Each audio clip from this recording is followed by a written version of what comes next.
Hello everyone, my name is Gerald, and I want to start things off with a question. So what is your primary source for getting your daily news?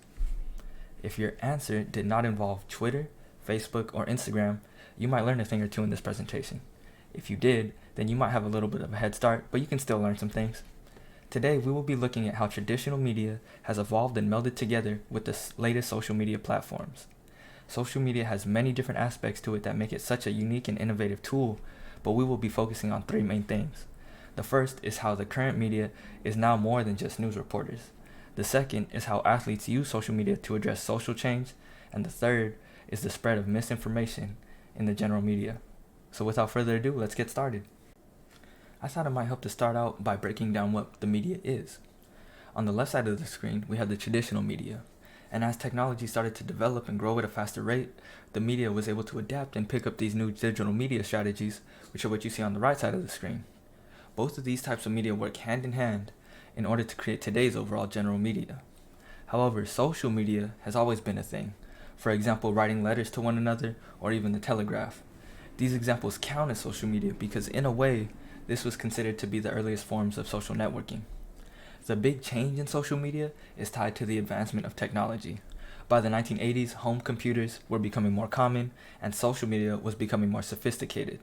Fast forward to today, the Oxford Language Dictionary states that the definition for social media is websites and applications that enable users to create and share content or participate in social networking. So now that we have a better understanding of what the media is, let's move on to who is a part of that media. The answer is pretty simple. Anyone with a smartphone can become a part of the media.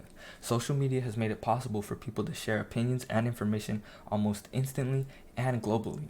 The important point to remember is that the bigger the following someone has on social media, the bigger the influence they may also have. To back that statement up, here are some facts on social media provided by Oberlo. As you can see, a study was done in 2019 that shows the estimated number of daily active social media users is around 3.5 billion people. That's around 45% of the world's population. Looking at different generational users, another study was done in 2019 that shows the majority of millennials are on social media and almost half of the baby boomer generation is now on social media as well.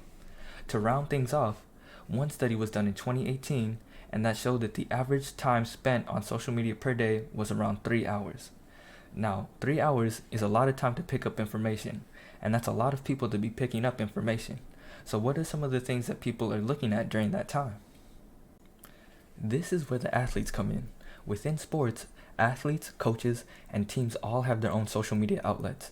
Some professional athletes have an immense following on social media.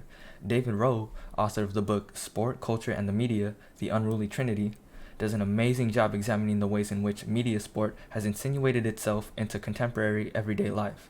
Superstar athletes that can reach out to millions of people through social media is one of those ways. Now, with everything going on in today's society, social issues are being more commonly addressed, and advocating for social change is becoming increasingly popular. Here are some of my favorite examples. On the left, we have NBA superstar Kevin Love, who has become one of the league's leading advocates for mental health issues. He has written a couple articles about mental health in the Players Tribune, if you would like to check those out.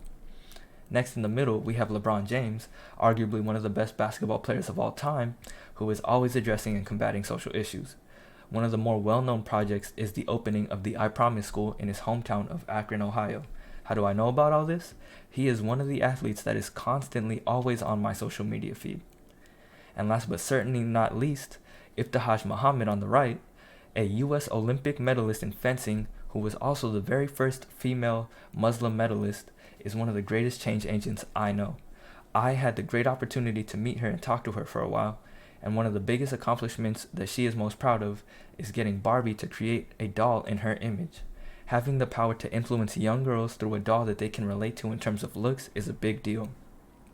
Now, as much information that there is on social media, not all of it can be helpful. In fact, Ibtihaj said it best when we spoke, and she told me, social media is like a double-edged sword. So what does that mean? That means you could be potentially hurting yourself through the use of social media. One of those risks involves the spreading of misinformation. So here's my simple guide to becoming more aware of that. It all starts with me. Well, technically you. If you are reading, watching, or hearing something in the media, In order to determine if something is misinformation, you must continue your education and administer a proper evaluation. Simple as that. I hope you all were able to learn a few things today, and I have just a few last words that I would like to leave you with. Don't be afraid to keep on learning and never stop. Share knowledge with others and don't let the ball drop. It's okay if you don't know everything. You are not an encyclopedia. Just tread carefully the next time you are being social with the media. And that's a quote from that handsome guy right over there. Thank you.